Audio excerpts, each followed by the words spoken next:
Good morning, everybody. Thank you for your attendance today at this first meeting of the Overview and Scrutiny Committee for this year. I'm Chris Poulter. I am the previous chair from last year. I'm a city councillor at Derby and I'm a constituent member. I think we've got some new members, so welcome to you. So I think it'd be a good idea to do some introductions. So before we actually get started, so I'll go this way round. Okay, I'm Michael Edley, and I'm your new scrutiny officer. I'm Emma Powley. I'm the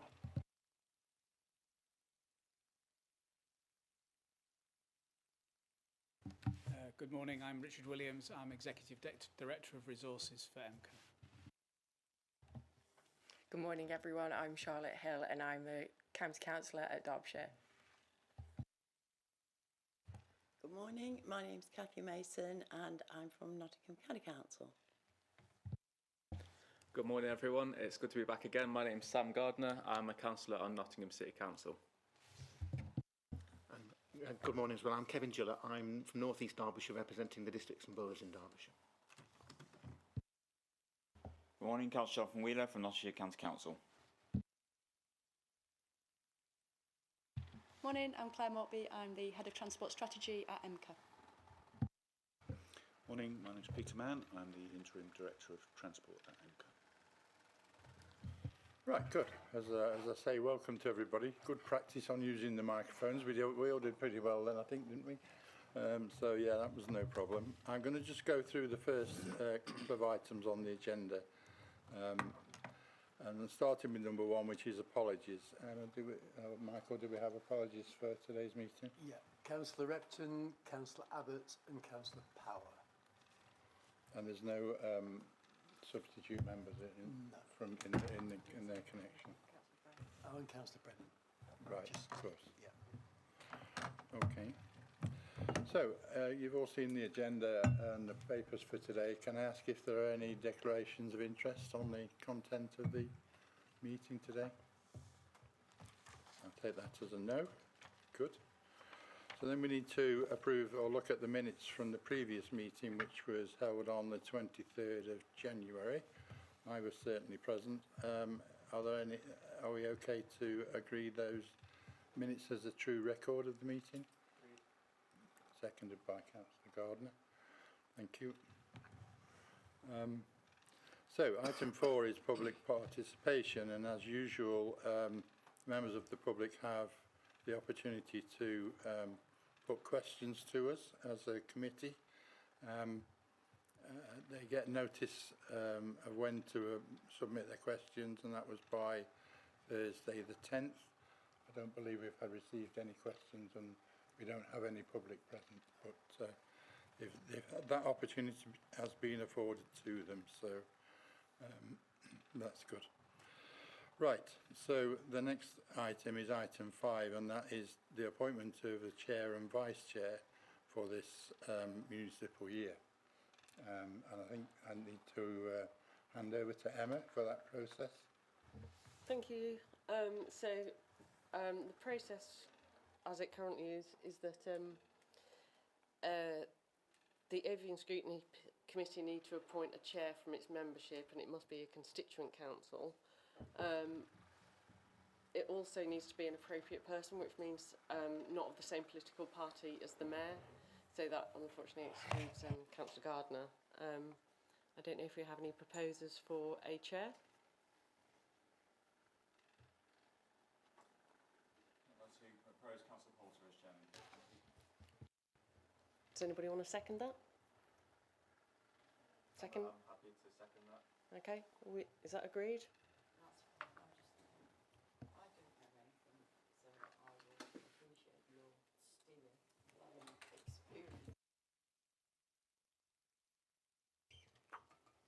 So I take it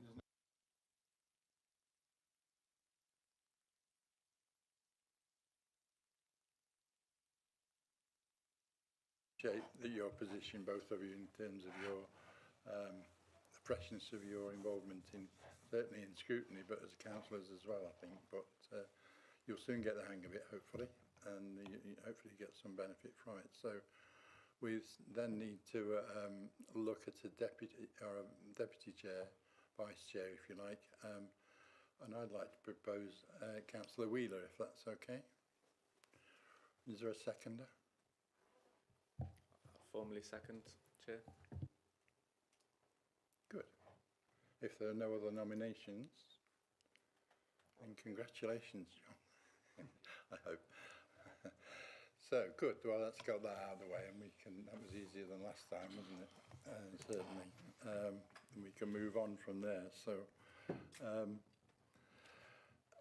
hopefully for your benefits, as well as and everybody else's really, the next item is just an introduction to scrutiny at EMCCA and what it's about, how it comes about, where it gets its authority, and what it is we are going to be doing to a degree over the next 12 months. Is that you, Emma? That is me. Good. Feel free at any point if there's a question or something you don't understand or know, by all means ask us and we'll fill you in properly.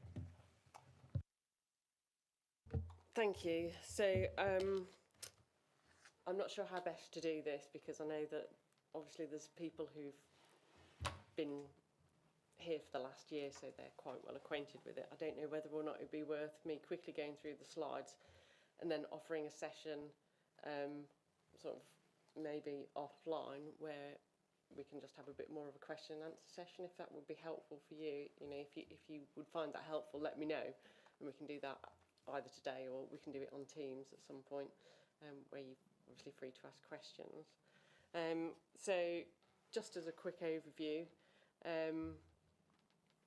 EMCCA represents over 2 million people with a 60 billion economy, £60 billion economy, sorry, and 80,000 businesses, and our purpose is to act as a single strategic voice for the East Midlands and one that champions our region internationally, nationally, and delivers practical change locally. So our governance is grounded in partnership with uniting local authorities, business leaders and communities with shared mission to unlock inclusive, sustainable growth across the region.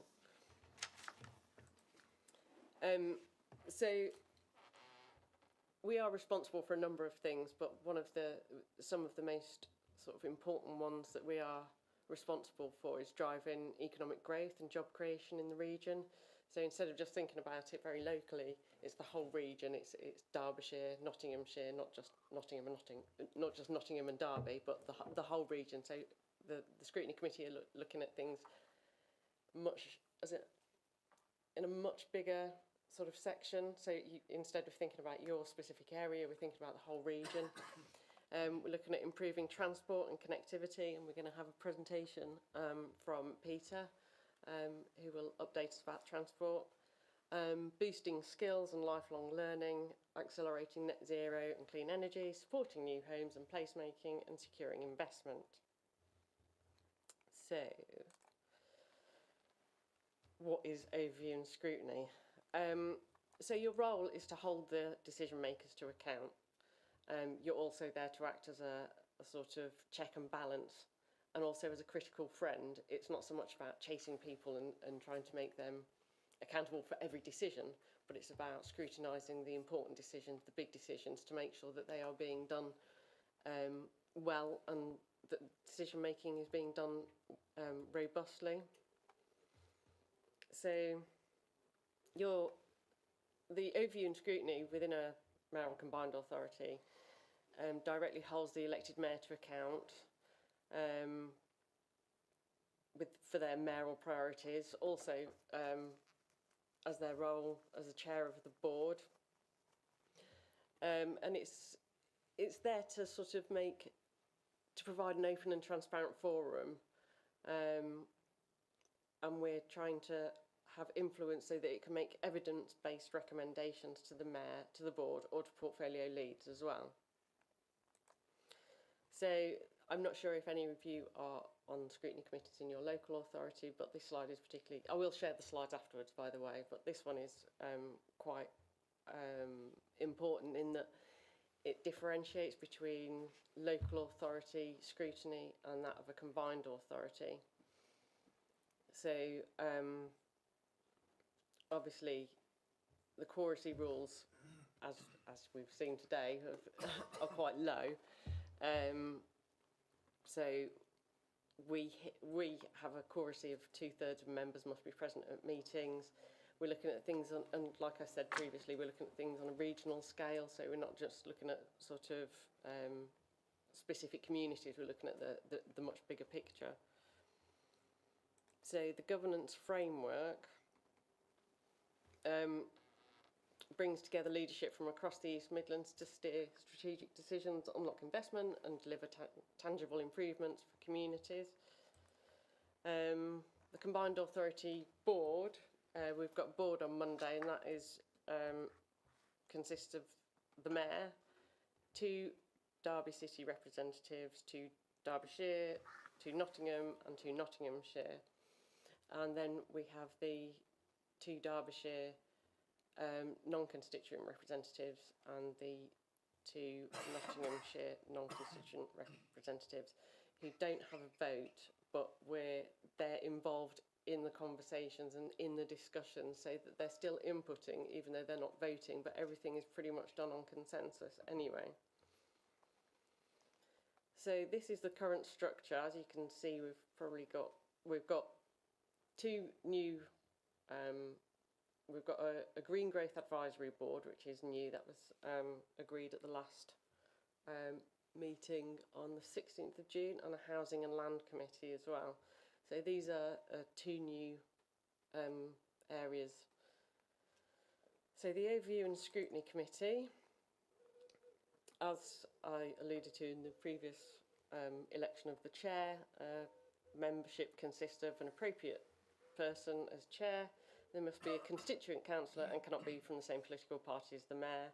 We've then got 8 constituent council representatives, which are political balance because it's a regulatory committee, and then 4 non-constituent members, each representing D2 SLB and the Nottingham Economic Prosperity Committee. So the Overview and Scrutiny Committee undertakes pre-scrutiny of board decisions, undertakes strategic performance reviews, holds the mayor and portfolio holders to account, holds the mayor to account, undertakes policy, holds focused meetings on cross-cutting matter and other issues, undertakes focused budget scrutiny on the medium-term financial plan alignment and delivery and consultation.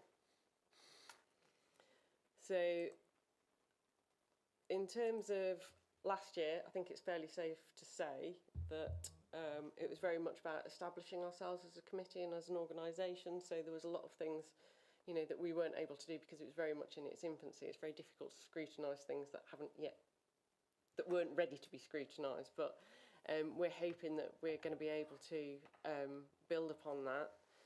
And this is basically how Overview and Scrutiny Committee will operate. There's going to be formal committees such as this where they get webcast, and this is the sort of where the decisions are going to be made. There will also be informal committee meetings, and that will be more sort of workshops and things like that, or training, and they're usually held on Teams. They're not open to the public, and often they're just to identify things that you wouldn't want to discuss openly, perhaps, or that would say reviewing your work programme. And then developing Overview and Scrutiny, we want to drive effective pre-scrutiny, forward planning, review of corporate plan decisions to get early involvement. Of course, we now have a corporate plan, which we didn't have earlier last year. Expand deep dive reviews so we can get bigger substitute membership. So everyone was asked to nominate additional people to the Overview and Scrutiny Committee so that we could get a pool of people, so that we can then set up task and finish groups and get sort of people who are members that are more expert in certain areas focused in task and finish groups. And then greater public accountability with a minimum of 2 mayoral question times, so that I think in the forward plan or the work programme, Mayor has confirmed that she will attend 2 of the Overview and Scrutiny meetings, or a minimum of 2, So we have actually got the dates for that. And the same with the Chief Executive. Part of the role of Scrutiny is to invite her to the meetings as well, and to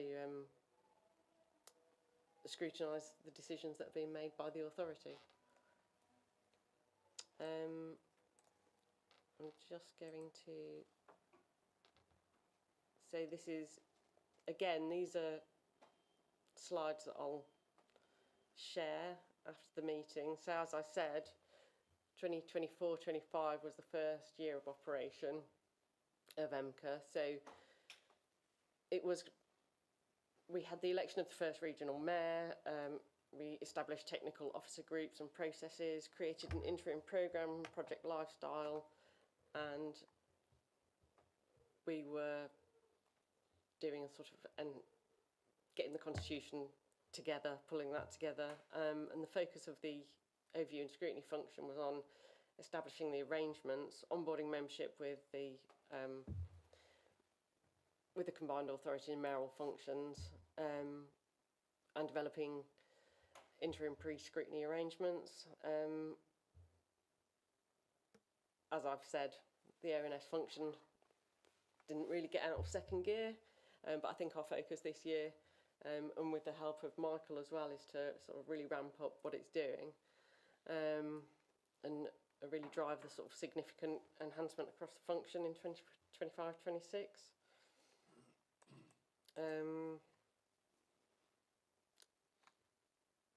So at the AGM on the 16th of June, it was agreed the establishment of version 2 of the governance framework, so establishing a more strategic focus for the board, providing level of operational delegation to its formal committees, establishing a new housing and land committee and a green growth advisory board, and increasing the financial threshold for key decisions. And there will be further significant evolution in 25-26 with the adoption of the single assurance framework, and that is going to be discussed, and a report has been produced for the board meeting that is going to be held on the 21st of July. I think you should have all received a copy of that agenda or a link to that agenda, so if you do want to read the single assurance framework, you can obviously have a look at that.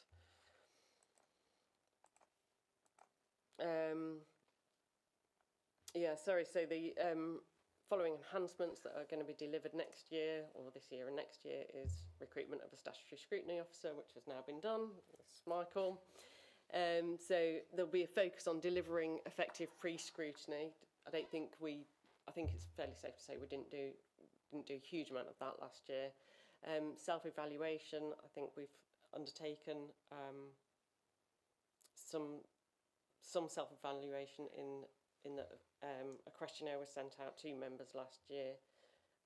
Membership approach, we're going to have a look at the substitute membership pool, as already been mentioned, and access to information. Obviously we want to be able to create and facilitate earlier access to board papers, because I know that that's a bit of a sort of area of contention, so that you can actually do pre-scrutiny properly. And again, this is just these are the opportunities: the local government reorganisation, develop regional scrutiny principles to create good regional standard, create regional network to share experience and deliver training, and then implementing the scrutiny protocol. We are committed to achieving future devolution for the region that will benefit its residents and regional business, and by doing so we need to we do need more power and funding flexibility. It becomes even more essential to strengthen governance, and as a result the combined authority is committed to adhering to the scrutiny protocols, which again, if you want me to send you what those are, I'm quite happy to after the meeting. And I think the work programme, again, this is just a sort of pretty much, I think the work programme, we're looking at transport transition, inclusive growth commission, in response to final report, developing a regional accountability framework and support further devolution and commission control. These are all items that will probably be on your work programme anyway, which I'm sure Michael will discuss at his item. That's it. Thank you, Emma. That was quite a whistle-stop tour of what scrutiny is about in the East Midlands Combined Authority. And I don't know if are any of you on your own county councils, scrutiny boards. You'll find a difference, because one of the things that we have as a scrutiny board is a very wide remit. We need to be able to scrutinise the whole of the EMCCA activities. So the committees, the work groups, and the mayor, and scrutinise the mayor, but not only the mayor, some of the committees have delegated powers which we need to be able to overview as well. There was a lot in there, particularly for new members, but if I can just emphasise the importance of attendance. We have 8 constituent councillor members, and we need at least 5. Thankfully, we've got 5 with your attendance today. So if there are any diary clashes or reasons why you aren't able to attend, the earlier we get to know, the better, because it would be, we lost one meeting last year, didn't we, on the morning of the meeting, which is very awkward, and it wastes a lot of people's time and effort to get here. So communication in terms of attendance is important. And I can't overemphasise the importance of keeping in touch with your nominated substitutes to make arrangements. If you can't attend, if you can contact your substitutes and make sure that they are able to, and then let Michael know. It'd be Michael's role from going forward. That it really is vitally important. I have to say, Emma's gone through what we couldn't come on to the annual report in effect, but Emma sort of touched on the start of that and the frustrations, and I've spoken with some of the members about the frustrations of last year and the inability to carry out much effective scrutiny. For me, that last year was about the building blocks and setting up the building blocks for more effective scrutiny. Consistency is important, so the more we have reappearing members on the committee with experience from previous years is extremely valuable. So, I mean, I'd like to look at the possibility of a 2-year appointment to the committees to be able to ensure some of that consistency, and we can talk about that when we get into the guts of the meeting. So that is the basics of it. Michael, and welcome, Michael, formally.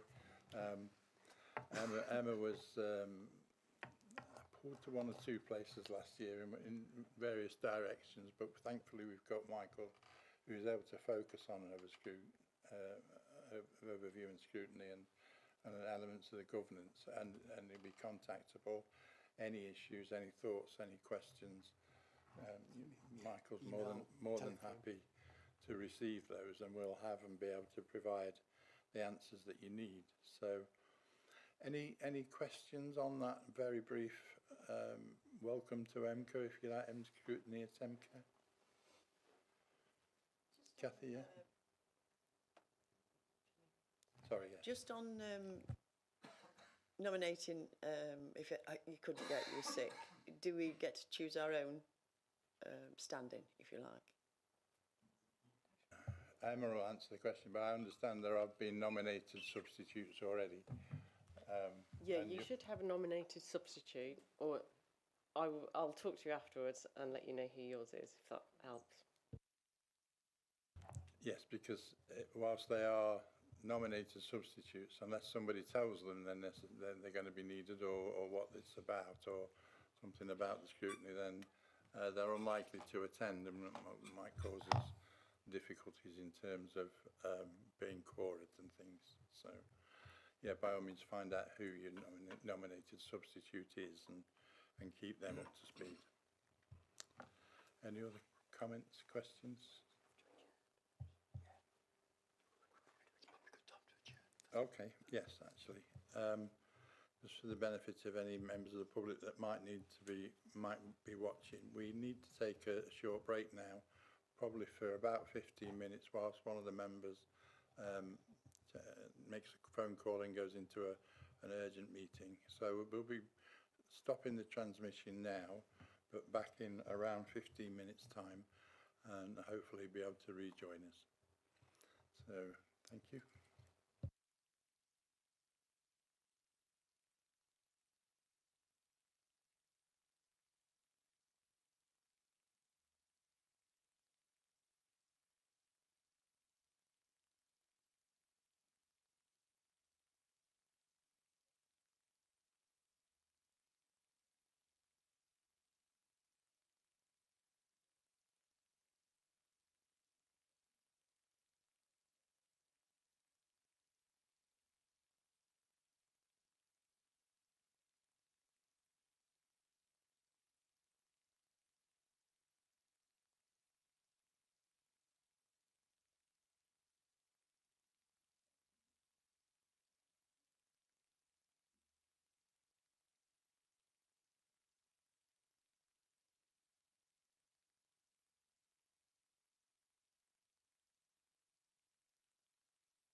So if we're live again.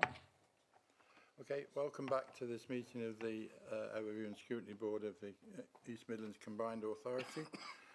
Thank you for your patience whilst we needed an essential break there. We're going to get back to the agenda as quickly as we can, and next on the agenda is to review and accept the proposed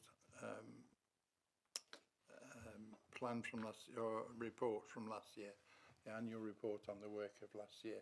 Can I just say before we start on that, there is a piece from myself at the beginning of it, but we've already talked a bit about the need for last year to be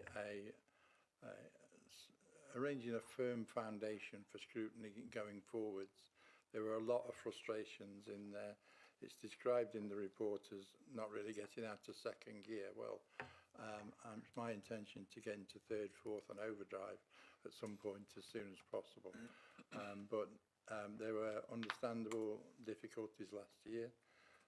We've got the benefit of Michael, and welcome to you, Michael, to help us with the process this year, and I'm sure we will get to a point where there's value in the scrutiny that we do, both for those that we are scrutinising, the mayor and the committees, but also for ourselves, to think so that we can see that we are making a contribution and helping with the development of EMCCA, which is so vital to our region. So that's one thing. And the report talks about our efforts in relation to the budget and the forward and the medium-term financial plan for last year, which we did, and it will be a big part of this year's scrutiny as well. Probably more important because there's more and more funding coming through, and the budgets and decision making on such things are going to increase. So it will be a big part of our forward plan, which we'll talk about later. I don't wish to. I'd prefer to look forward rather than back at the annual report, if I'm honest. But the other thing I picked out of what was happening last year and what needs to happen this year going forward, and we've taken some steps towards it by asking for a skills report from all of you, was to try and identify the necessary training for people and to enhance the skills that people have got to take it forward, to improve the standard of scrutiny that we are able to put forward, and consistency in membership and consistency in our way forward is going to be essential. We are one committee overseeing a massive area of the administration and the authorities, so we need to be organised, and we need to get that organised and make the best value of our formal meetings, but also our informal meetings, and make the training appropriate and easily accessible, but take our advice from yourselves as to which particular items of scrutiny work that you need advice on. So that's my thoughts on the annual report. Emma, did you want to just go through any? It's there. It's published. The public can see it. We've all read it. Is there anything else you wanted to highlight? No, not really. I think you've all had the opportunity to read it, and if there's any questions, you're more than welcome to sort of direct them my way. Okay. Sorry, Andy. Yeah, I'd like endorse the idea of being really positive going forward, but I think the most essential thing from last year was getting the correct information in a timely fashion, and we definitely got nowhere near that. So it made us almost, we weren't able to scrutinise, and where we scrutinised, we were scrutinising it on not the most up-to-date information. So that is the essential thing that we've got to get right this time. So yeah, but positive going forward. But I think you've voiced this before. I think you've voiced this before, Andy, eloquently, and you made a contribution to the induction meeting the other day along the same lines. So we can do this. It's going to be easier, hopefully, this year, because the officers that are producing reports and producing and looking for decisions can do it in a more timely manner to help us to be able to focus on pre-scrutiny as well as post-scrutiny and whatever. But there are also commitments and needs to look at governance issues, things to consider like possible call-ins or waivers in terms of governance procedures where extenuating circumstances, special circumstances have come about, and we've done some of that in the last 12 months. But my ambition is to reduce that to virtually nothing, so that governance is understood by the officers in the reports, and we don't need to be chasing them for not complying with the rules in terms of governance and consultations and things like that. So we need the authority to know that Scrutiny are watching what is happening in terms of governance procedures. Yeah.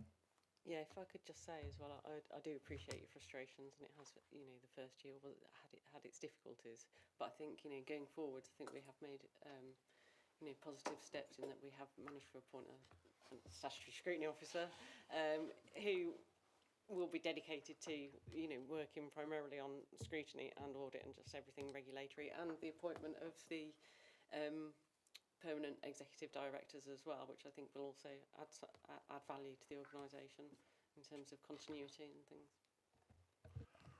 I mean, just one, the big challenge is that the work that's being done in other committees, that we don't want to reinvent the wheel, so we want to make sure that we get those reports and maybe those representations come into us for them. Then we're actually scrutinising something that's already gone through the process. So joining it up, it was really vital for making it more efficient. Okay. Well, the next item on the agenda is a good example of when we get an early opportunity to hear what is happening and make a contribution or listen into the plan for, and in this case it's dealing with the Mayor's local transport plan, which is one of the biggest items of work that officers and the authority are doing at the moment. And to tell us a bit more about that, we have Peter and Claire, sorry, who are going to present to us on this and give us the opportunity to hear the steps that are being put in place to produce a detailed plan and give us the time scales on that as well. So who's going to start? Peter? Thank you, Chair, and good morning, everyone. This is, as the Chair's pointed out, a real opportunity for Scrutiny to do part of its role as pre-scrutiny, if you like, not just scrutinising decisions, but actually helping to develop policy as part of a regional effort to create something that is really important for the EMCCA area going forward. As you pointed out, Chair, this committee's contribution to that is really valuable. It's not just within the gift of the Transport and Digital Connectivity Committee or indeed the board, but actually all members who are part of the scrutiny process and part of the EMCCA process overall. So I'm going to pass over to Claire to run through some slides for you, just to bring you up to date on where we are with the transport plan work. But please recognise that this is not just lip service consultation. This is actually looking to you to help input and shape from a very early stage the emerging transport plan for the region. Thanks. Thanks, Peter. Right, so we just wanted to talk through where we are in terms of developing the Mayor's local transport plan. So I think the first thing to say is this is an amazing opportunity to develop one single transport plan for the region as a whole, to really think at a regional scale about how we use our transport system, what we want our transport system to look like, and to speak with one voice as EMCCA about what those needs are and how we move that forward. And think about the outcomes we want to achieve and the policy suite that helps get us there. So this is a really exciting opportunity and really important opportunity for EMCCA. It's also something we have to do. So now EMCCA is the transport authority for the region, so we have a statutory responsibility to produce a local transport plan. And that plan, you need to look ahead at least 10 years. We're proposing to make it 15 years, look out to 2040, so it can align with other strategies which are in development. And then when the full local transport plan comes out in draft, there will also be accompanied by an implementation plan at that nearer term thing, so the 2 to 5 year focus. And what the local transport plan does is it sets the strategic direction for transport in the region, and importantly it also sets up the investment framework so it can flow and make sure we realise what it is we've set out in that vision and that strategy. So it's a really big piece of work, and we've been working on it for a while. Local transport plans, I'm sure you'll be aware, they need to be comprehensive. They need to address all the transport needs of the full community, the whole area. It needs to be anchored in evidence, and we've done a lot of analysis already, which I'll talk about. And then it's used to guide investment. So we're making sure that we've got good, sound analysis sitting under where we choose to put the significant amount of investment we've now got available to us for transport. I also just wanted to note that the Department for Transport issues guidance on what needs to be included in a local transport plan. We've been waiting for some time to that come out, and we believe it will be coming fairly shortly, and that will give us a sense of the kind of analytical tools and how what they want to see represented in the local transport plan. So I want to give a sense of where we are currently in terms of what's already been done and what's coming next. So the transport team has been working on the analysis and the evidence base for the transport plan for some time now. And starting on the policy development. So back in March, the Transport and Digital Connectivity Committee saw sight of the emerging principles, which I'll come on to in a moment, and agreed a set of emerging principles and priorities. What we've been continuing to refine those and develop those and get a document ready. So a high-level discussion document is what comes out of the committee's decision to have a 2-phase consultation process for the local transport plan, which is typical. These are really big documents. So the first phase consultation is due in autumn, and that's an opportunity again to look at the prioritisation and the outcomes which EMCCA is wanting to achieve, and ask the community, does this look right? Ask our stakeholders, does this look right? And then alongside that, we're working on the full detailed local transport plan, and that will be coming, we expect, out to consultation in summer of next year, taking on board the feedback that we've had through the first phase consultation and accompanied by the integrated sustainability appraisal, which is a required part of the local transport plan to understand the impact on equalities and on environmental impact.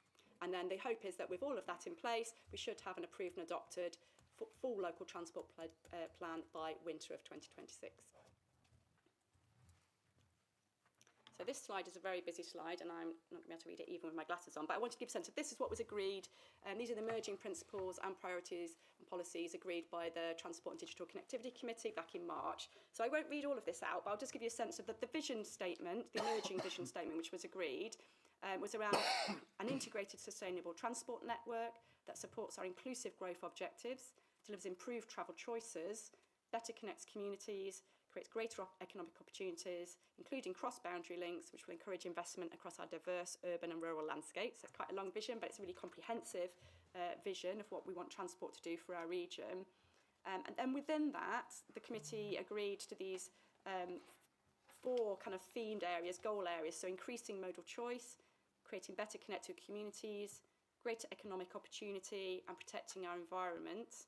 And within that, you then have the kind of the 7 strategic goals. So active, healthy and vibrant places, creating strengthened and extended public transport, connecting our communities and our new homes, creating a productive and inclusive economy, an integrated, sustainable and resilient network, improving our unique natural and historic environment, and decarbonising travel as part of net zero. And then you get another level of granularity and detail, if you like, sitting below that. And I won't read all of these out, but I thought I'd just pick 2 out to give a sense of the kind of level of detail we're looking at. So taking the first one, in terms of creating active, healthy and vibrant places. So that talks about, okay, how do we achieve that? So we achieve that by these kind of policies. So creating a transformative walking, wheeling and cycling network, integrating our active modes with our wider transport network, and supporting people to use these active modes through training and information. So there's some of the policy tools that will be in the tool bag, if you like, to help us deliver that strategic aim. And just picking a second one, so better connected communities. That is about designing places to bring people closer to those key services, so people really have that connectivity to the things they need day in, day out, and to make their lives, good quality lives. It's also about focusing new development in those well-connected areas, because that makes it easier for people if they've already got that opportunity to connect.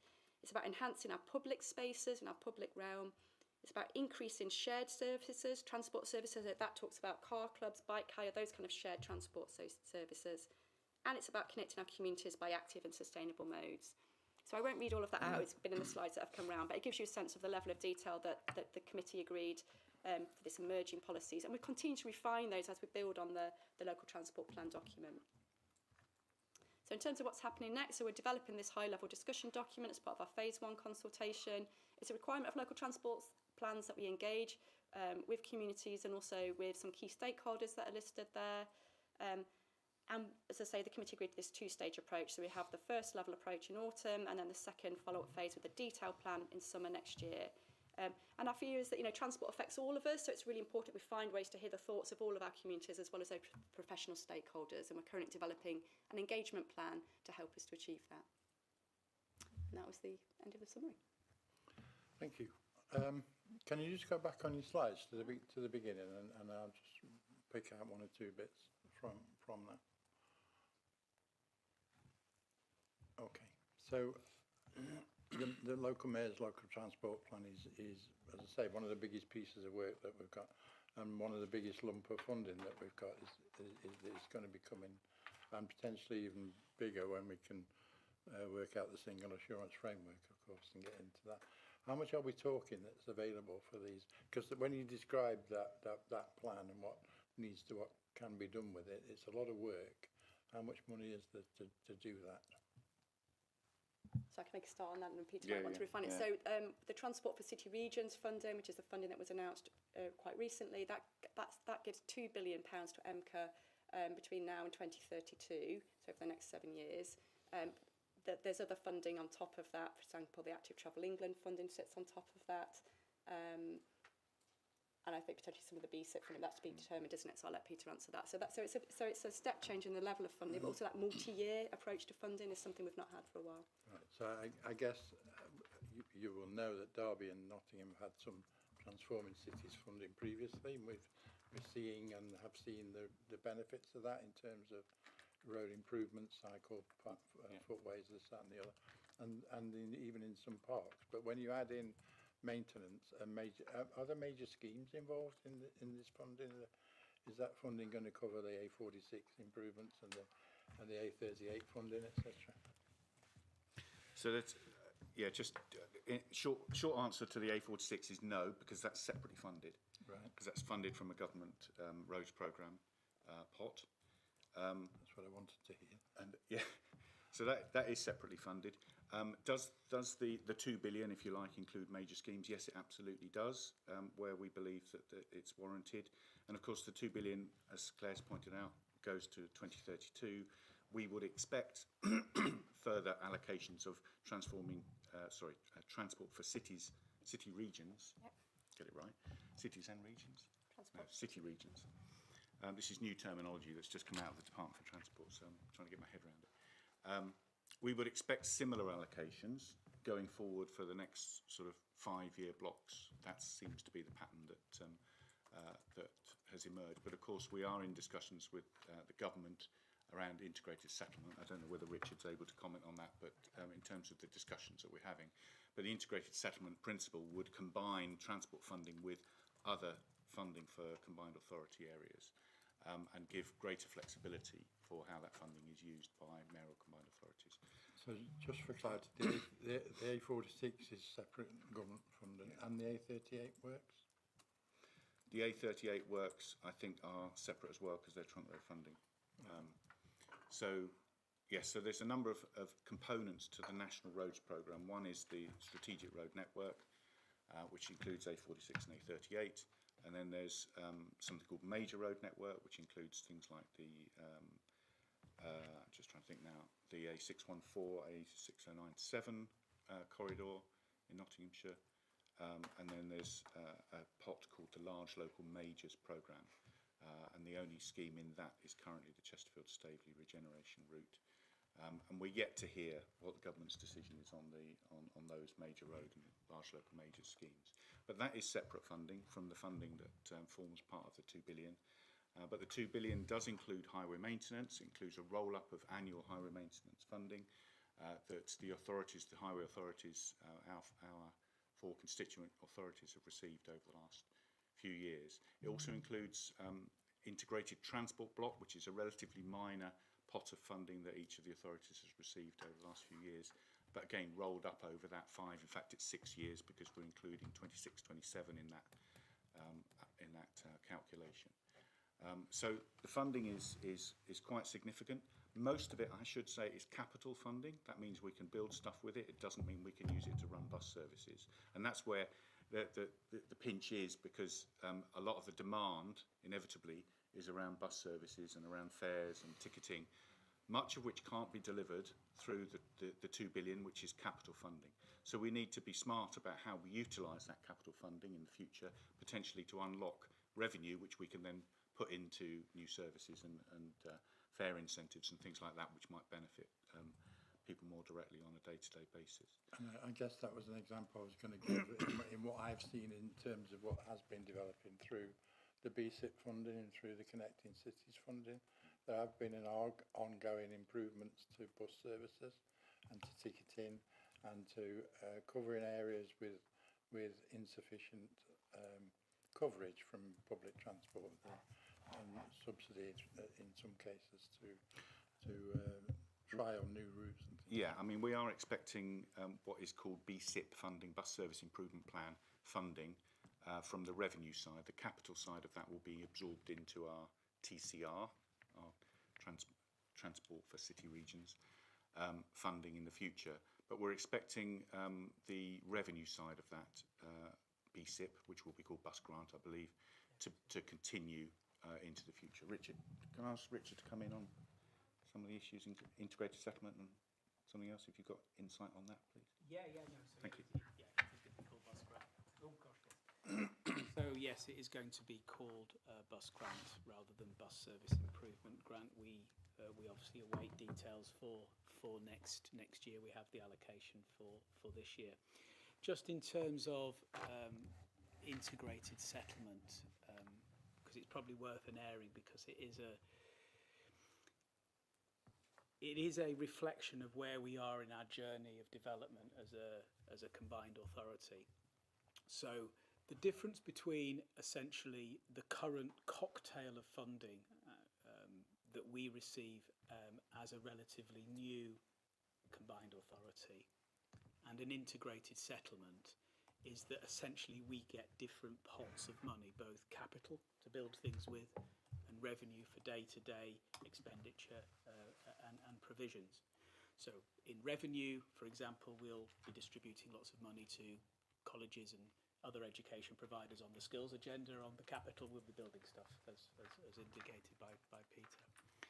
So that makes our funding cocktail quite complex, but it also makes it quite specific and quite defined in terms of how you can spend the money. So you can, so we can't spend the highways money on skills, for example. An integrated settlement is much more similar to how a local authority is funded, in the sense of the revenue support grant element, in the sense that we would be getting our money, both revenue and capital, in the form of a single grant where we would have discretion in terms of how we use those monies. There are only 2 combined authorities in the UK that have currently got an integrated settlement that are funded that way, where all of that money is brought together into single blocks, and that's Greater Manchester and the West Midlands combined authorities. And there are several, I think it's 4 or possibly 5, that are on the journey to secure single settlement for 26-27. That includes South and West Yorkshire and the Liverpool City region. And we are on a path thereafter, very hopeful, in and around, pitching around 27-28. Now the path to it is about what they call being an established authority. So you have to go through a number of gateways in terms of becoming an established authority, and then you can then make a pitch to secure the single settlement. So it's not a straightforward matter. So for example, we have to, there's a paper going, I think it was mentioned earlier, the single assurance framework.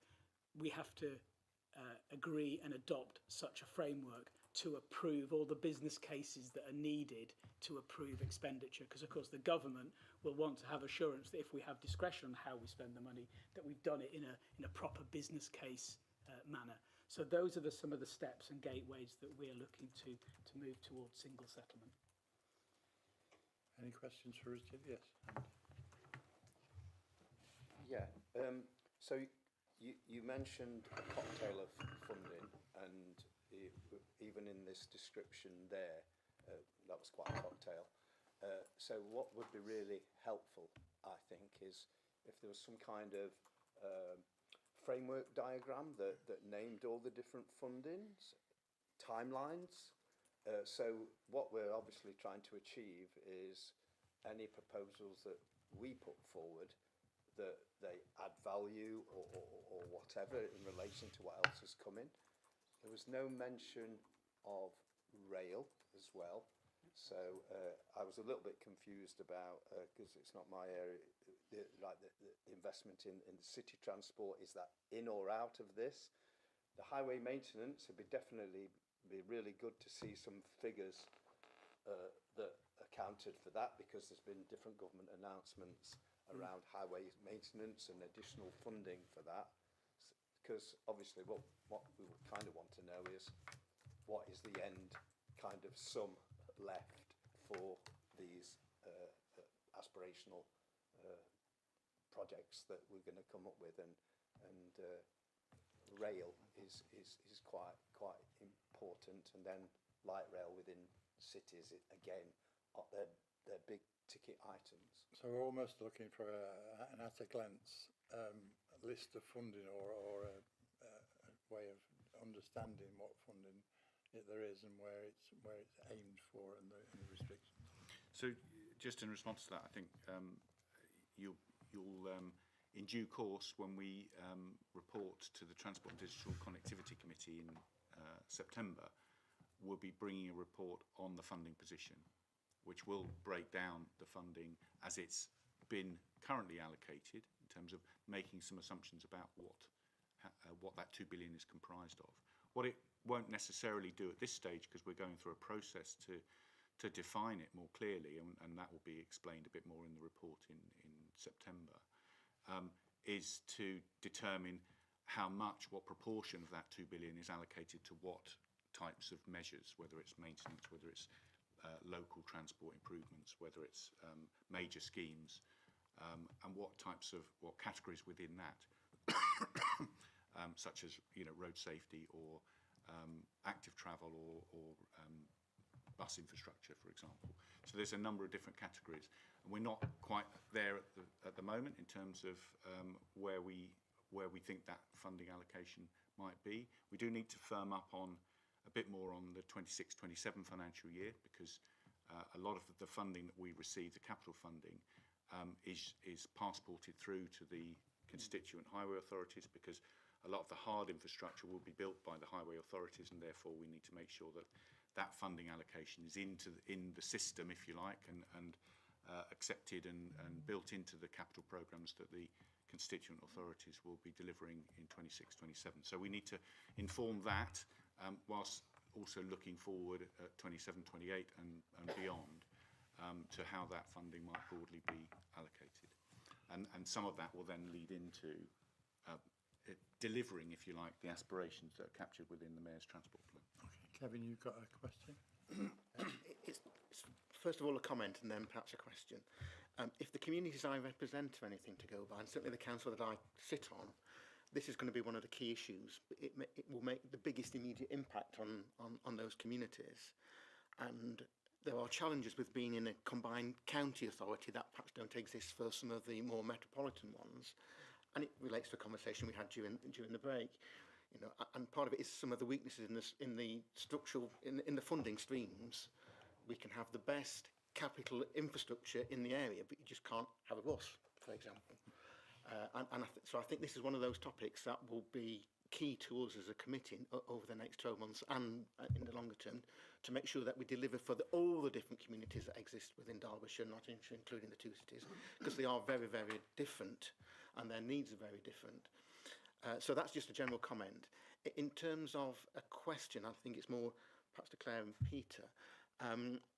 Again, being in a county combined authority, we have two cities, which are unitary authorities. I come from one of the counties, which is two-tier, and we are, the way things are going, transitioning into a unitary authority. But until that stage, we were two-tier. And that creates added challenges, because a lot of your conversations will be with the county, because that's where the strategic functions lie. Yet a lot of the day-to-day work is done by the districts and boroughs.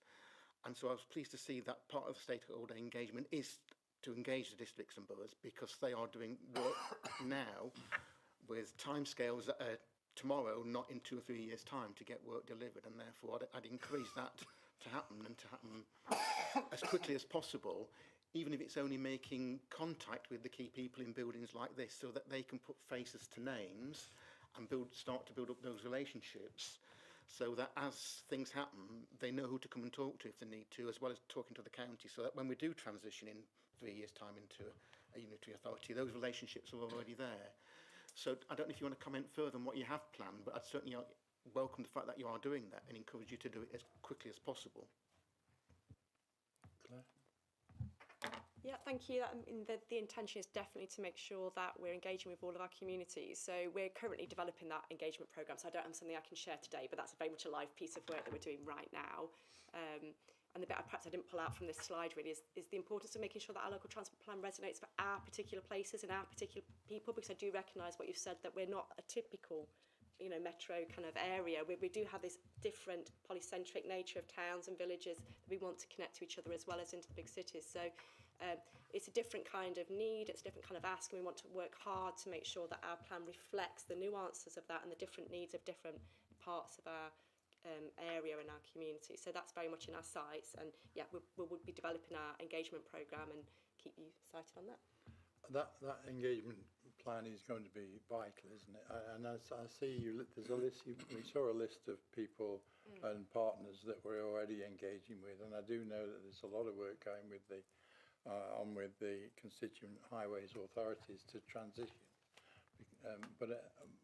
One point I wanted to pull out of that was, for me, there seems to be a developing hiatus in local transport plan work, because whilst the constituent highway authorities are looking to transition and work with yourself, there seems almost to be a stop on what plans are made and where the funding is going to come from.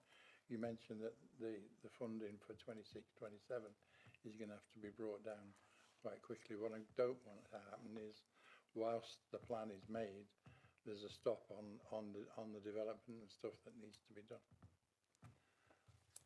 Perhaps I can comment on that, and hopefully reassure you that already this year, 25-26, we've got the funding was directed. The Department for Transport funding was directed through EMCCA, and that is already with the constituent authorities. We're fully expecting a smooth flow of funding through for 26-27. What we do need to do is ensure that we've got clear schemes, if you like, that the authorities are looking to deliver in 26-27, that they're properly resourced and that they're on the books, if you like, so that they can continue to progress those. The transition that you're talking about actually relates primarily to the bus functions, so the public transport, the bus services and bus service contracts, and public transport information and things like that. It's less about the progression and conclusion and completion of highway schemes, which will remain with our constituent authorities. So the highways and traffic functions remain with the authorities as they are now. It's only the bus functions that are transferring to us, and the strategic transport work that Claire's leading for us at EMCCA. I wonder if our own highway authorities are stalling us then and not talking to us probably. I've got a couple more questions. Sam Gardner. And then Thanks, Chair. I know so far the committee has been looking at perhaps more the technical aspects of how it's going to work, and I just wanted to look back at the actual strategic document, if we can pull that up on the screen. But I really welcome this sort of pre-decision approach that's come into scrutiny on this transport plan, and I really welcome this high-level vision being shared with us. And for what it's worth, I do think it's really good and quite comprehensive at this stage. I just wanted to pick out a couple of points on the strategic and side of this plan as it's been put forward? Because whilst the plan mentions net zero, I wonder whether this transport plan, because it is going to be a long-term vision for our area, whether it should have technology and accessibility incorporated into those strategic goals. So if we take each one in turn and look at technology, obviously this is a long-term plan, and we look into the future, and there will be opportunities for smart transport solutions, real-time tracking for transport, for public transport. There's apps that's coming available, digital payments. I know that's an issue. And whilst I don't want to get into sort of the objectives and the tactics of how you're going to deliver this at this stage, I just wonder, sticking with the vision and the strategic goals, whether it's been missed about enhancing and taking the opportunities from the emerging technologies that are coming. And then just on accessibility, whilst the plan mentions sort of the inclusivity of the consultation with transport users, I wonder whether there should be a bit of a strategic inclusion, or maybe more of a explicit focus on areas for all demographics, including those disabled individuals or groups that represent those with mobility issues, and the other sort of marginalised communities that's within our society. So essentially, such as those like with visual impairments, so that in the long term we have a real inclusive transport policy, so that we can unlock and meet the growth objectives that set out both in this vision and also in EMCCA's vision. And I wondered whether that's something that should be explored on the strategic level. So I just wondered if I could have a response on both the tech and the accessibility, and whether they could or should be made as recommendations from this scrutiny committee, or whether there's just been an oversight on my part and it is actually in there under one of those emergent policies. Thanks, Jim. Good point, Sam, particularly around the protection of the environment. I think it's fair to say that net zero is becoming is more of a challenge sometimes than people thought it was going to be, and whether it's right to have those objectives, whether it's realistic or not is another matter, and whether the tech can help us with that. But inclusivity is important, Claire, obviously, as well, in terms of who it is that we're consulting. And one of the gaps I thought I saw in that was, and maybe it will come in the second wave of consultation, would be with the general public, because I do have a general concern around EMCCA's work in that are we getting the message across to the general public and taking in their views on the subject. So did you want to deal with the...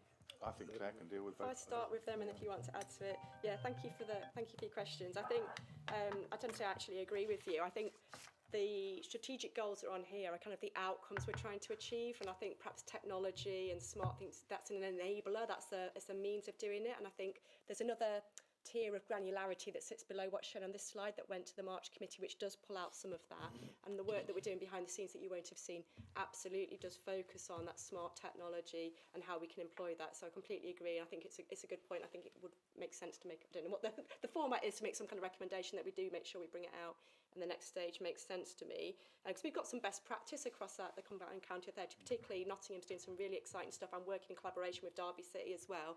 And I know this, the launch of they're getting ready to launch the app soon. So there's lots of great work going on, and we absolutely want to embrace that and see that as being an important part of it. And technology is one key part of decarbonising our transport system. There's other things that are needed as well, but it's absolutely part of that mix. So yeah, I'd be pleased to make an effort to bring that out more clearly. And again, on accessibility, I completely agree with you, and I think you're right. I think it'd be good to make a recommendation that we bring that out more clearly than perhaps comes out in this year. I think, that EMCCA as a whole, I've seen how it's got a very strong focus on inclusive growth, and it is all about making sure the benefits of our transport system and our prosperity are inclusive and accessible. And my focus is very much on that. So making sure that does come out in the high-level document as clearly as you think it should would be helpful as well. So yeah, that would be a useful recommendation, I think. Just come back to your point about reaching the general public again. So we are developing that engagement programme, and I guess it partly will be determined by how that's developed, how it's delivered, and the capacity to do that. But personally, I'm really keen on making sure we hear from all voices, because there's certain parts of the community that like to get involved in consultations about transport, but it's quite a small part of the community, I would say. And there are techniques out there where you can do access, more general public, whether it's pop-up on street, whatever it might be. But we're developing that plan now to think about how that works and what that would look like. So I don't want to overpromise. Let's see where we get to perhaps and come back. We all know that public consultation can be very tricky and very difficult and time-consuming, but there are ways of doing it, as you say, and on something as important to this, which could raise the profile of EMCCA with the general public. It's an opportunity, isn't it? Yeah, it is an opportunity. And are they considering using one of these companies who do the consultation for you, effectively? Yeah, we've currently appointed a consultant to help us with the engagement piece of work, and they're just getting stuck in now and helping us develop to bring the best practice and best thinking into how we do that. Okay. Yeah. I'm sure we can form a couple of recommendations around that and send them in. I've got John first, and I'll come back to you, Andy. Yeah, thank you, Chairman. Thanks for the report. I mean, it's good to know that it's going to be obviously another report, a bit more detailed. When I first looked at it, I thought it's more of a vision than a plan, if I'm honest, just because when you first look at that in terms of the outcomes, I think that's what we'll be conscious of when we go into the public and telecommunication, because Joe public will look at it and go, that's great, but what's that going to mean for me in terms of my neighbourhood, where I am, etc. So we need to be absolutely clear this is more of the set scene and it's going to be a more definitive plan down the line. And I think for me, what we've got to be really crucial on is around the strategic links to the new funding that's been announced for the A46, A614, A38, to know how we can use our funding to work around those projects, because it's great those roads are being done, they desperately all need to do. I know all three of them very well, but unless you get the links around them upgraded as well, it can mitigate some of the great work those are doing if you can't connect into the major roads correctly. So I think as a plan, we need to look at how we can facilitate that work around it, because that's a big difference that I think EMCCA can make. And also build on that in terms of new developments. So we know every council's own do their local plan at the moment, no matter how it's going, about how we can be part of that, and knowing until we get forward in terms of the infrastructure, because that's one thing we've always been bad as a country for successive governments, is with the infrastructure after the case, it will usually cost a lot more, because you're doing retrospectively, and actually if you follow more of a European model of putting the infrastructure in first, it'll make a lot more difference. So I think in my own patch, we had huge amount of houses going. By the time the road was upgraded was 3-4 years later, and of course you got the rest of the first 3-4 years are miserable. The first impression of an area is, well, this is great, isn't it? I can't even get out my drive, I can't get out my road to connect anywhere. So I think that's something we can really be crucial of. And you touched on the bus powers obviously coming this year as well. I think it's how we can, I think you should have a lot more focus in the plan, because again that is something that EMCCA has got that power over, or will be having for this year, and how we can make the immediate impact. So for example, a motion my group brought at the recent county council meeting was to say to the mayor, can you look at using your powers to potentially cap the bus fare back to £2, like the Manchester model? Whether that will be adopted or not, it's just to put that conversation out to go, how could that be part of it, and look at. So it'd be good to have that on the agenda as well, because I think that could make a really crucial part. And again, look at what councils do. For example, in Nottinghamshire County Council, the on-demand bus service that people may be aware of, which is a combination between a taxi and a bus service, which is really popular, goes down extremely well, and really should be a footprint of what I think should be rolled out across the wider area, because again we've seen it works, and even it's going across the area now. I mean, those Nottingham County Council were going to take a bus service to Loughborough, because we realised the children from Eastleigh were going to Loughborough had no bus service. So rather than just go, not our problem, it's Leicestershire's problem, let's look at a bus service across that border. So I think that could be a real difference to here as well. So that's something else I'd like to look at as well. I think it's when you do go to the public, it's that communication about what we want to achieve there, and when we get to that stage, more detailed plan. I've always loved plans with smart targets. We've got to say where we're going to get to, so we, as a scrutiny committee, can hold the executive to account on, right, that's your plan to get there by March, April, how are you going to get there, and we'll hold you to make sure you get to that point. Thank you, Chairman. I think you're talking to the converted in Peter in terms of bus services and things like that, because it's his field. But you're also right to touch on how we will measure the outcomes from this plan, because in terms of scrutiny, you sometimes need measures and KPIs and things to be able to understand how effective it's being. Yep, so just to come back on those points, absolutely agree. This absolutely is a vision, not a plan at this stage, and I think you're right to make sure we manage expectations in terms of how we present this first high-level version of the plan, because it won't have it won't be into the level of detail of this is what we're going to deliver and this is, we'll have this scheme on this road. It's not that kind of thing. It's a long-term, 15-year whole area vision of how we want to transform transport to improve the quality of life in our area. So I think making sure we communicate that correctly is a good shout. Thank you. We're already thinking, we're already starting to draft that document, as you can imagine, and we really do want to start by taking in the big picture, and then so the strategic type schemes you're talking about, and then although they might slightly sit out with the local transport plan itself, how does it all connect? It's all part of one transport system, and making sure we've got that integrated lens, that comprehensive lens in what we're talking about. That's already in our thinking as well. So hopefully you get a chance to let us know whether we've done a good job on that and whether it comes through strongly enough, but that's already in our sights. And particularly, we've talked a bit about investment today, and we've got a lot of work going on the investment framework, but making sure we can show how this long-term vision knits in with that nearer-term investment is something we need to get right and navigate that correctly and land it well. So that is in our mind as well. And just coming to your second point then around the kind of the housing, the development, the local plans. We're working closely with our colleagues across EMCCA and outside of that to make sure that the transport strategy is one strategy in development at EMCCA at the moment. The spatial development strategy is another. The inclusive growth plan is another. So we have all these strategies, and we're working very carefully to make sure they are aligned and that we understand the synergies and potential tensions between those, and making sure we understand that how transport enables and unlocks that growth and those developments is really important. I think it's also important to think about how we do that sustainably. How do we increase the chances of connectivity? So where are those sites located? How densely are they created, to make sure we have options for different kinds of transport, whether that's active travel, public transport or private road transport. So absolutely take the point in making sure those things move together as a whole and unlock each other. That's the aim of the game. That's what we're trying to do. And then finally, again, buses. So buses are a key lever that we have to improve transport and connectivity within our region. So that will feature in the plan. Again, the full local transport plan will be much longer, more detailed document, so there'll be a whole section on buses, and it will knit together with the work we're doing on the bus service improvement plan to make sure they're embedded as kind of a suite of documents and approaches and plans that help us move together and deliver tangible benefits together.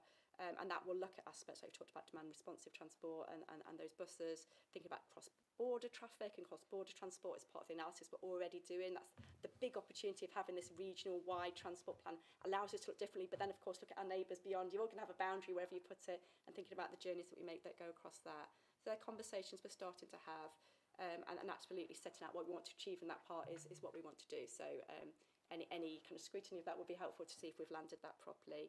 And then finally, just to say, the full local transport plan itself, the DFT guidance, absolutely require us to have targets and performance indicators within that. And of course, we would want to have that to show for those priority outcomes we want to achieve. How are we tracking that? How are we monitoring that? And that's a piece of work that's also live and underway right now. We won't have the suite of targets within this high-level document, I wouldn't expect in autumn. That flows through in the more detailed document that follows. So this first document is really about understanding the prioritisation of the outcomes we want to achieve and that vision piece, and then the detail of how we deliver that through the policies and priorities come in that second part of the document. Okay, good. Andy? Yeah, my big concern, just listening to what we've said so far, is the split between capital and revenue budgets. Before we've gone out to, I fully agree with everything that we've said about bus services, and I'm going to come on to rail in a minute. We've got lots of really good examples already where the initiatives come from the bottom up in terms, I'll give West Knox College in Mansfield a mention, how they incentivise the private bus services to then put on routes to get students into town, and then that was then built upon the re-established routes that the communities could use as well. Absolutely brilliant model that needs to be built upon. But I'm just trying to visualise on the funding arrangements, because we almost know when you go to public participation, I'm going to pass it on to rail as well, they'll just go, well, there are no services after, there are next no services, there's no service on a Sunday, and so I can't see, that's where you can see, I know we're talking about big strategic projects, which is another thing, but what the public will be going like, I want some more services that are reliable, and so it's how can we address that on the funding. on the big schemes, it'd be really useful to know. We talked about highway and highway maintenance being maybe a big chunky demands out of the 2 billion, but what other schemes on connectivity? I can see it says connect communities, but there's so I'm for instance the Maid Marian line, connecting east-west was part of HS2, massively affecting lots of areas across the EMCCA. But where do they sit in potential batting order with extensions to tram lines and things? So it'd be really good to get a kind of mix, because there'll always be a bigger demand than what the money is, and also the phasing timelines. And the last one on the funding is how much will social value be a part of it, because we've got the regions where you've got no connectivity is because they've just been left behind. They've never, you can never get the benefit cost ratios built, on the old green book. That's why nobody's invested in them. So, that's got to be a big element, because otherwise we'll just create a system within EMCCA that just almost emulates what went before, and then we won't see the change. I'm hopeful actually that this and the work that goes into this will recognise that social connectivity, and once you've identified it and recognised it as an issue, then you've got the chance to deal with it, haven't you, and to improve it. So just put you cannot some pound, shillings and pence behind it, because it's accountants at the end of the day that go like, well, financial viability. You've always got the issue of commerciality, haven't you, to decide if an operator can commercially run a service, then fine. If it needs subsidy, then it needs funding, doesn't it? And it needs revenue. So that's an issue. Any other questions? Because I'm conscious of time. We've got a couple of other administrative things to do for our committee. Anything you want to say to finish off, Peter or Lewis? Can I just pick up a couple of things that Councillor Hughes has raised? Just on the funding, and we haven't got answers yet, because it's all, to some extent, it's all in the mixing pot in terms of what broad allocations might go to highways relative to major schemes, rail versus road versus bus, etc. But there is a real challenge around capital and revenue. As I said earlier, we are relatively capital rich. We're relatively revenue poor, which means that we aren't able to fund the day-to-day stuff quite as readily as we might be able to plan and build new bits of kit, if you like, whether they're rail, tram, road improvements or something else, or even bus stations or bus shelters or whatever. So there is a real challenge around that, and that's how that does need to encourage us to think relatively flexibly around how we use that capital, and potentially how the revenue, how capital spend can generate revenue savings. For example, I'll give you an example.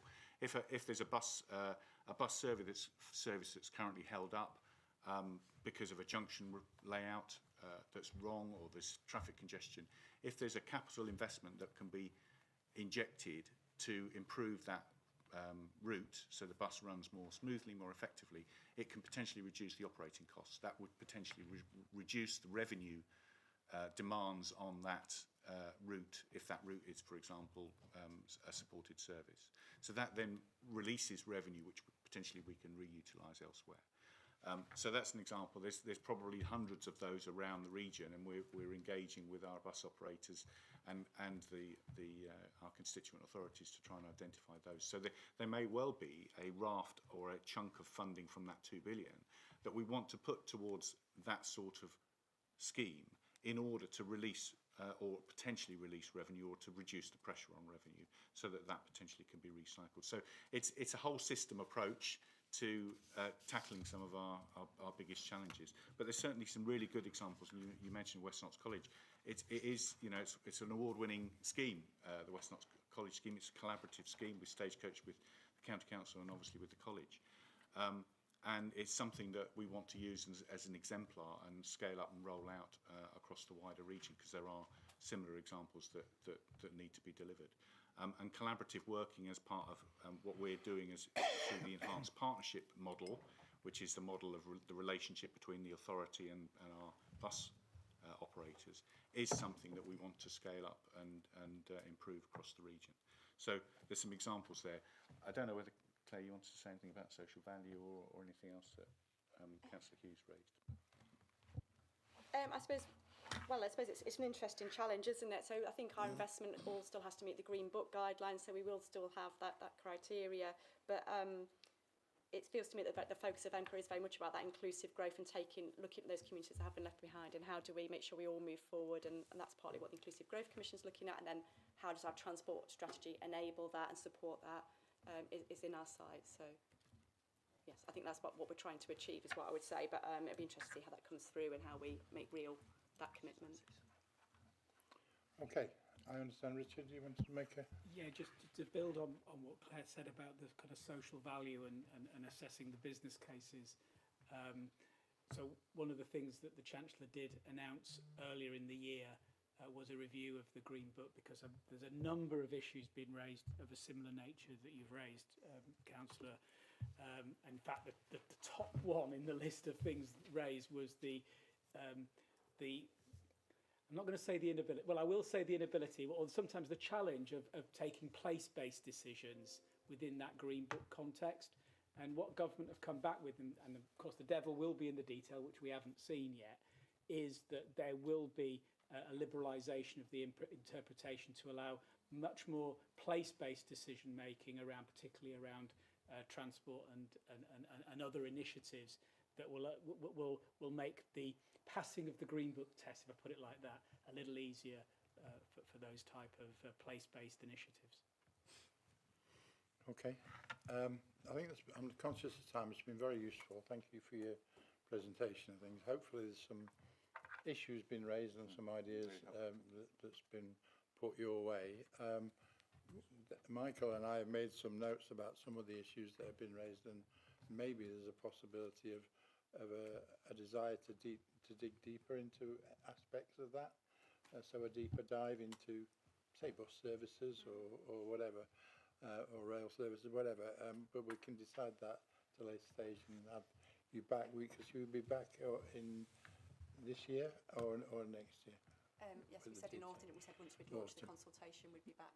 Yeah, so we can maybe address those things then, but talk to you about those issues beforehand, Peter. Very short. I'd like to see rail on that, where the buses, I want bus and rail on there. Yeah. I'm all for everything we've spoken about bus, but it's likewise for rail. Yeah, so there's a long recent history in terms of rail, isn't there? Sorry? There's a long recent history in terms of rail. We know that even the road electrification has gone back again. Yeah, I mean massively. But on local routes where there's no services, you know, so you've got rail going and there's no services, you know, after they can connect. I would say, just in response to that, our powers in relation to rail are very much less than bus. Clearly, we've got the ability to intervene and to work with GBR as it becomes a thing in the future to prioritise particular improvements and service as well as infrastructure improvements. And we'll have them in Derby on the doorstep to talk to, won't we, as well? So, yeah, absolutely. Right, going to move it on because we've got a couple of other items to deal with. Computer's gone down. So, what's next, Emma? Remind me. Scrutiny Development Programme. Do you cover that? No, okay, great. You're covering that. Yeah, good. You're on, Michael, if that's the case, because The widget. Sorry, Michael. yeah, because there's clearly a need to, in terms of getting out of second gear and into overdrive, we need a plan for how we're going to get there, Michael, don't we? Yeah, And we do. what needs to be done to get us there. Let me try and find the presentation I had open. Hang on.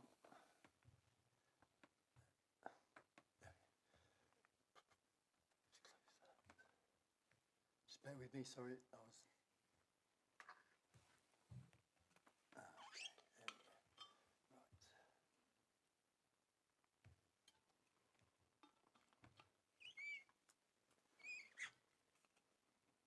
Right. No, that's induction, sorry.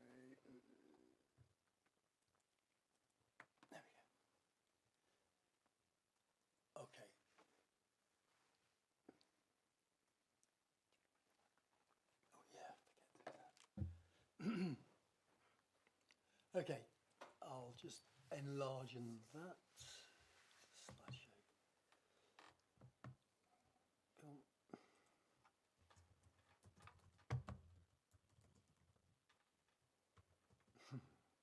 Just click the icon on the to the left of the minus sign bottom on the bottom row. Ah, Oh, yeah, That's it. thank you. No, it's not doing it. No, okay. Hopefully you can see that without me enlarging it. Emma referred to this earlier briefly. There's an onus on me with you to develop certain aspects of scrutiny and to ask some questions about where we want scrutiny to go as a group of partners as well. Is there an opportunity, does it make sense, for example, that we coordinate what we scrutinise as a regional level, a county level and a borough level, for example? That challenges independence of that scrutiny, but also you could, the kind of elements of all the different parts could actually have greater value than the individual parts. So there's some questions to ask. Do we have a network of scrutiny officers? Do we have a network of scrutiny chairs? Just to coordinate and to discuss issues that we're all dealing with at different levels within this amazing complex kind of set of local government and action and everything else. So there is a kind of development plan, if you like. It's key elements that will take scrutiny forwards, and most of it is really partly my responsibility to make sure we deliver these things. Like today, or when the agenda was circulated, I sent out a skills audit. It's on this list. So we're doing a skills audit, and we'll do that with every iteration of the committee, really, to understand what skills and experience members have got, because that's useful to know for task groups, for example. So really, we've done year one. Year two is as was quite right, you said, about embedding all of this, making that the kind of business as usual, but also to start to introduce new elements to scrutiny as we go forward, particularly a lot more pre-decision scrutiny. As strategies start to take shape, scrutiny should be involved at that point, not when the strategy is presented in a final report. We can have far more influence and impact earlier on in the process. And that will be on most topics, to be quite honest.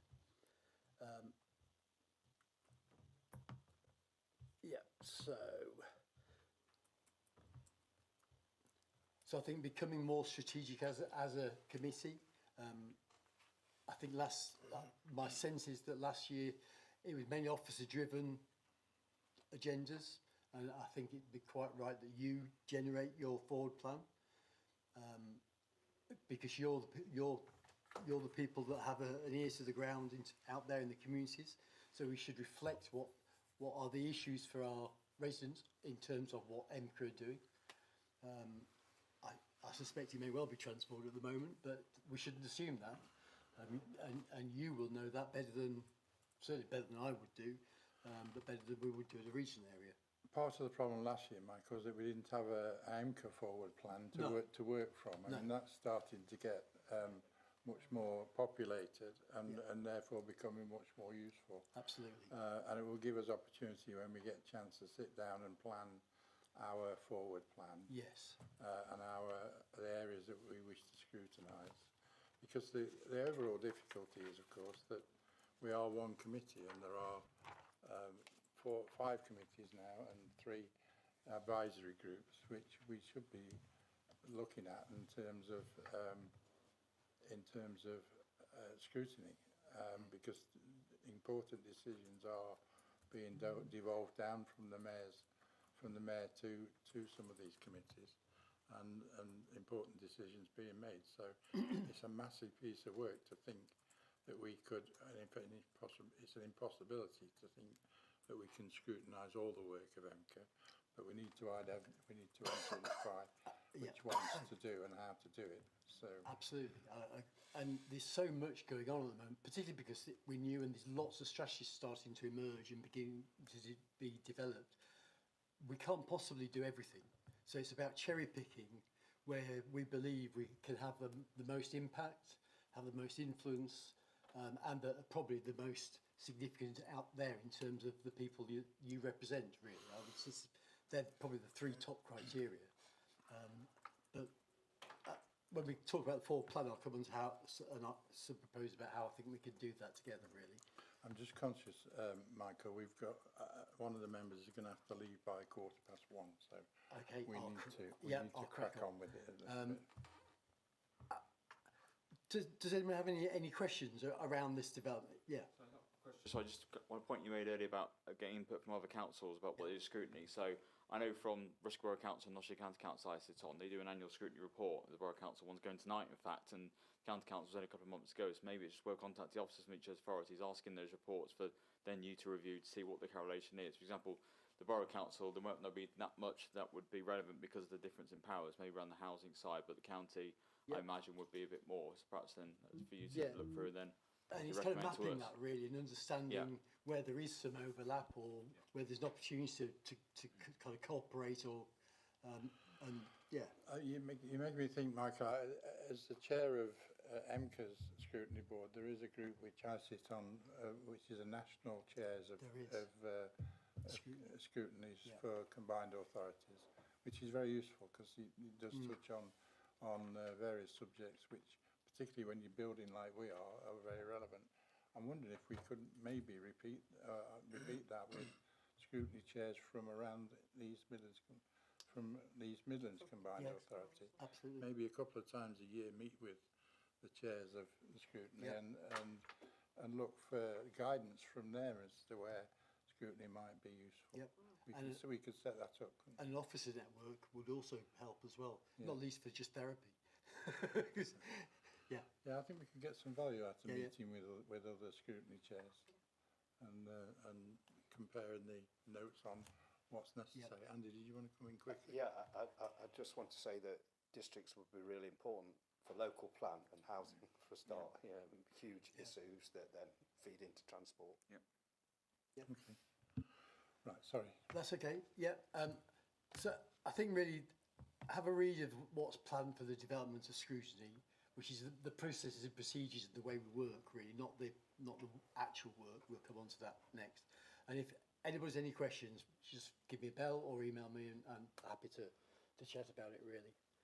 And when you see it, when you read it, if you haven't already, then it's the method for getting into next gear, isn't it? It is really, yes. Tightening up what we can do. Yeah. So I think that then takes us on to so there's a work programme, which Emma also referred to, that's about the work to improve scrutiny, but that's part of, but separate from, the work to scrutinise issues. And a lot of this work programme, I see as being my work programme, really. It's the things that I need to activate, working with you, of course, but I need to kind of initiate these things as we, in a sensible order, as we work through the year.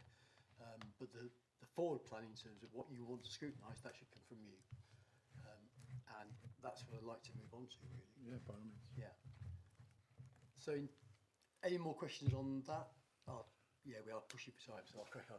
So the forward plan, you'll see in the pack, there is a template with some items on it, but you need to populate it with what you want to scrutinise. And what I suggest is that early in September, we have there's nothing in the calendar, so this is another kind of pressure of time on your calendars, but that we have a workshop where we get together with directors. I'll ask directors to suggest what topics they would like to have scrutinised, but I think you should also say, well, you've already come up with several ideas, and out of that process we'll then have a long list of topics to scrutinise, and we'll bring those down to a short list, and we'll populate this calendar. And the difficulty there, of course, we only have around 4 or 5, including the budget, because we've got the budget to look at. It's going to take a lot of time. So it's condensing, looking at the options and condensing it to the important things that we're going to spend a bit more time on. And we could do that by way of an informal meeting, as you say. Yes, I think early informal in meeting, September. I can propose the ways by which we can shortlist and the criteria we might use. We'd do that in a Teams meeting. Yeah, we could do. It'd be better face to face, but we could definitely do it in a Teams meeting. It wouldn't be a problem. I think we could, because it'll help with availability if we do Teams Yeah, to yeah. start with. Or hybrid. Or hybrid, yeah. Yes, because if you're going to get officers there as well, then it might be useful. So my to suggestion see would be an officer face to member face. session, and then members take a long list that have come out of that process straight afterwards into a member only session, and you choose what topics you want to do. Okay. Yeah, I think that makes sense. Yeah. Sorry, Andy. Is there any to throw in the hat straight away? Because I'd like to throw in the transport engagement plan as one. You can, but straight off. So you'll need to. Yes, you can. What I will do is. The timelines involved. What I'll do is send around a kind of template for you all to suggest ideas that you think would be good scrutiny topics. That's almost penciled in with these officers coming back in September anyway, isn't it? The engagement plan, we can deeper dive into that by all means, and look at ways of measuring outcomes from that engagement plan, I think, and the results. Can I just comment on the engagement plan, because it's the specific role in the terms of reference of the Transport and Digital Connectivity Committee to approve the engagement for the local transport plan consultation. So that will go to, I don't know when it's going now. Is it going in October now? Yeah. The plan is that we'll bring a report to the 30th of October committee on that. So there will be potentially an informal, if you want, an informal conversation opportunity to look at that. But obviously it needs to be, we need to plan that Would in. September be? Because we've got a meeting on the around the 25th of September. So we need to make sure that that's plugged in. So you've got either appropriate formal meeting or an informal conversation, workshop type session or whatever. I think it highlights a point really, maybe another diagram for you, where you've got all the other committees and the dates. We don't want to repeat the wheel, we want to get it in the right order. No, preferably we would do pre-scrutiny, won't we? We would be pre-policy making. So, and this is an example. If we get a chance to look at this before it goes to the Transport Committee for their approval, we will have had our say on it and included in what we want. So. That's always preferable. Did you want to come in, Richard? If when there's a convenient point to talk about the budget scrutiny. Yeah. Oh, okay. So you'll see I've put in some budget ideas of when you might want to do the budget, but we can elaborate on that a little bit more, really. Well, that's a statutory requirement, isn't it, to scrutinise the budget? And as I said earlier on, probably in more detail than we did last year because of the development of the budget itself. So, yeah, did you want to say what commitments that will make for us, by all means? So, as the Chair has indicated, budget scrutiny is a statutory requirement. We're obliged to present a draft budget to this scrutiny committee to enable you to scrutinise those budget proposals. We're taking a paper to the EMCCA main board on Monday, setting out the budget timetable for 26-27, so the formulation of next year's budget, and the medium-term financial plan for the next 5 years. What we're proposing within that is that, I mean, clearly the process has started, but in terms of that coming forward, we are proposing to present the authorities or the combined authorities draft budget to EMCCA main board on the 24th of November of this year. The reason that is coming relatively early is that, first of all, it will be a draft budget, and of course there will be a number of moving parts. So I talked earlier, didn't I, about the cocktail of funding. We'll have some of it known, some of it will clearly be unknown.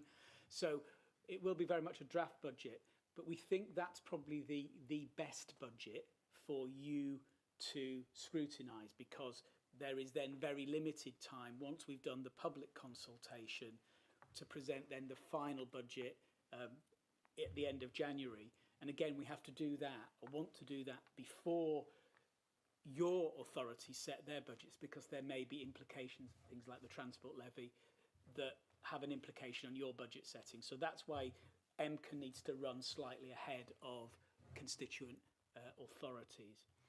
So what the proposal in the budget timetable report is that you are presented with the draft budget just ahead of the publication or it going to main board, so on or around the 20th of November for the presentation of that draft budget.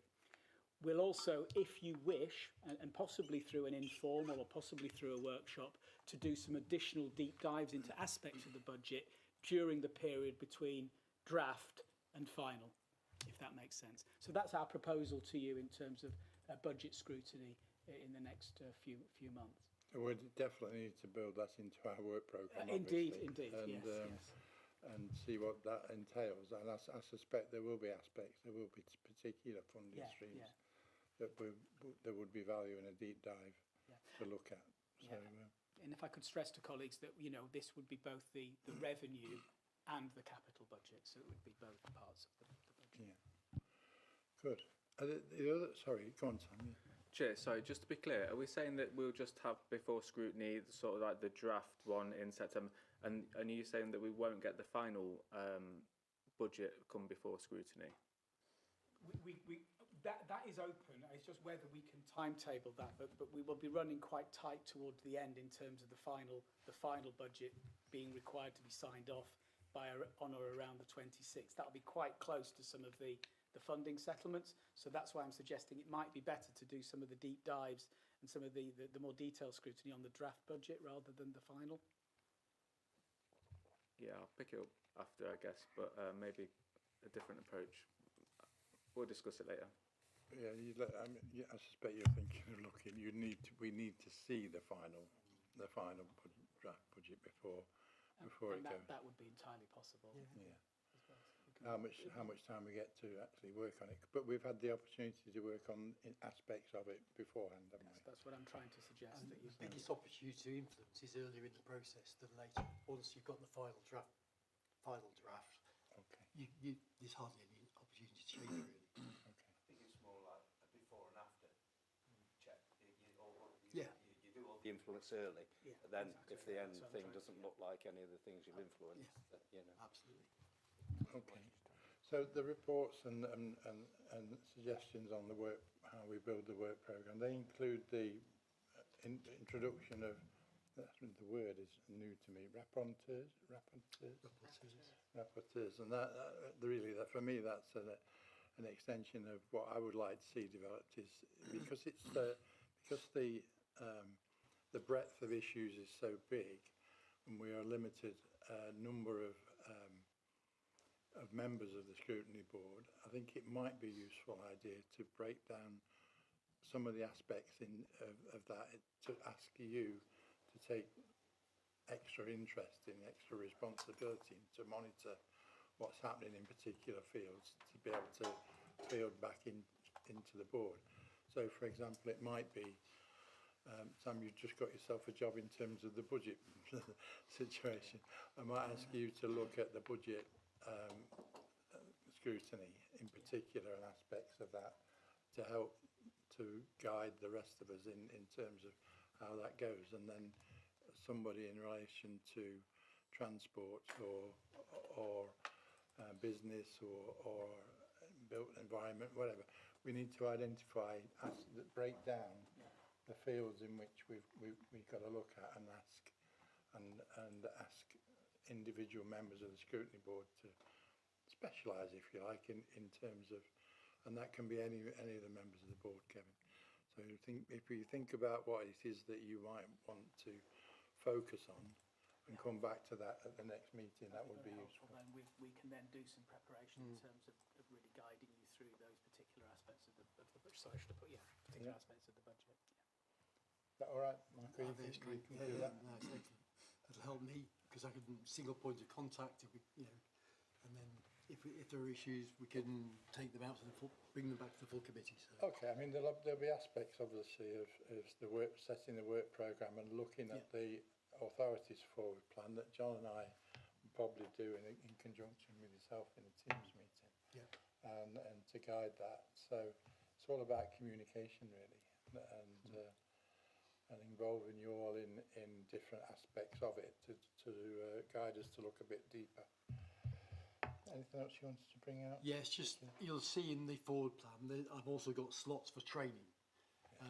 So I guess once I get all of your returns back, that'll give me a sense of where there is a need or where there isn't.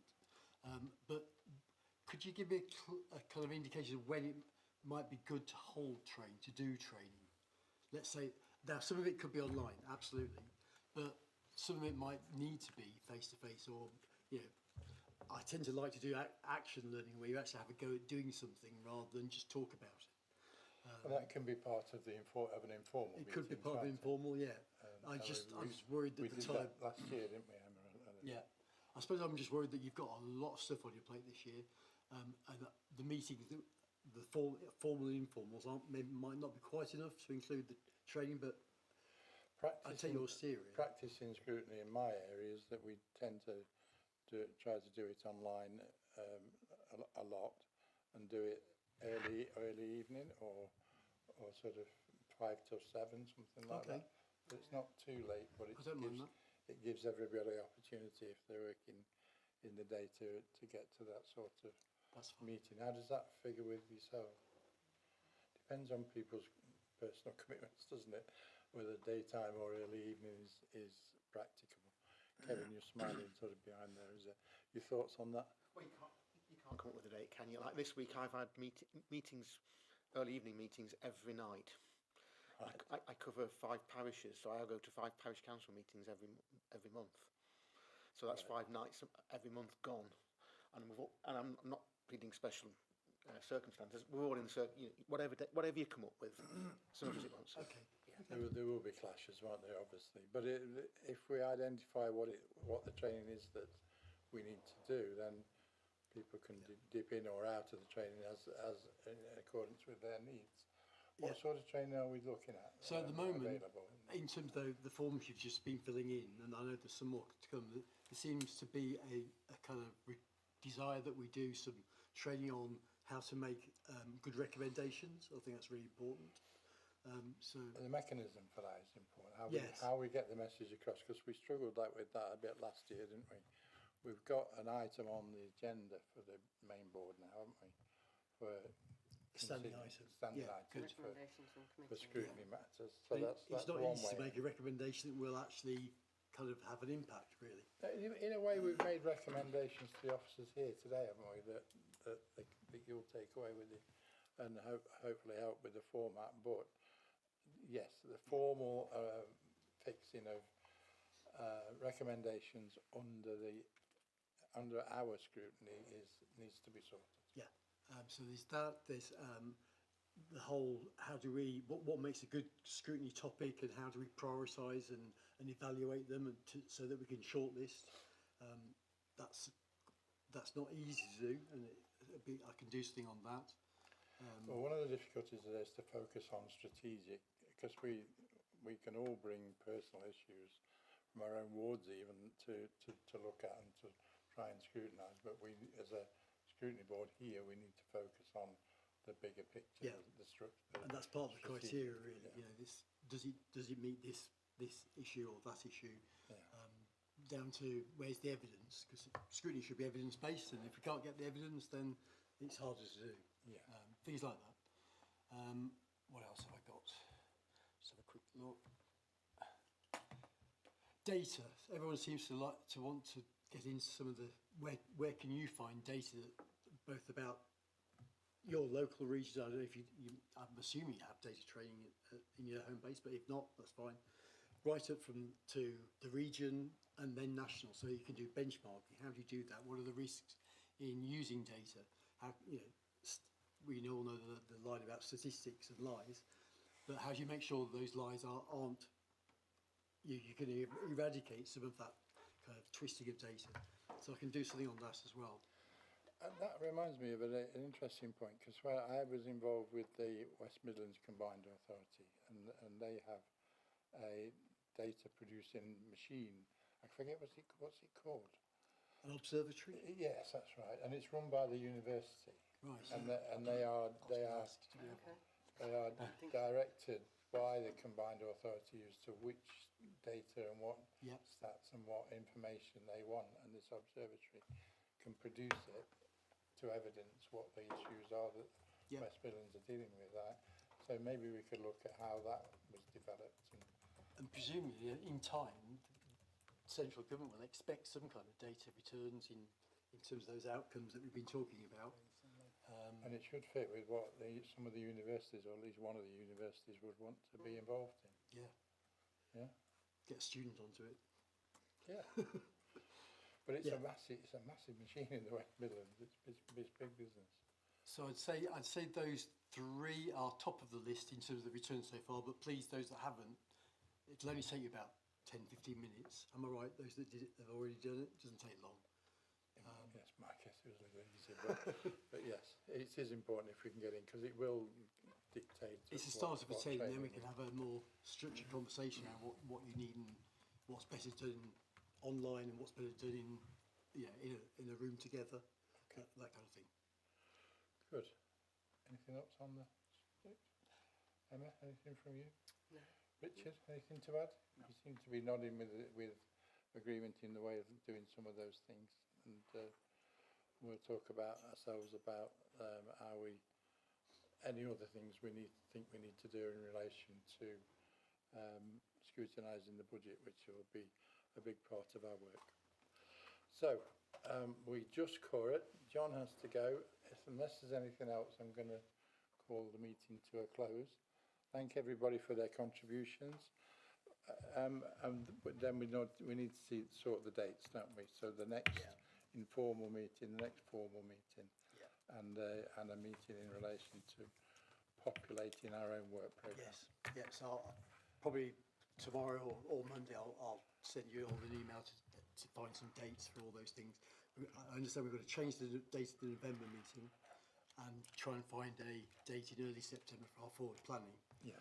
I think that's all we have. You'll find from, or Emma will tell you her experience of trying to I'm dreading it. herd the sheep that she had last year, but we'll get there and hopefully get as many as possible to join in. But thanks for your time and your commitment for today, and please think about any particular aspects of the overview role that you might want to focus on the behalf of the rest of the committee, and we'll talk about that when we next meet.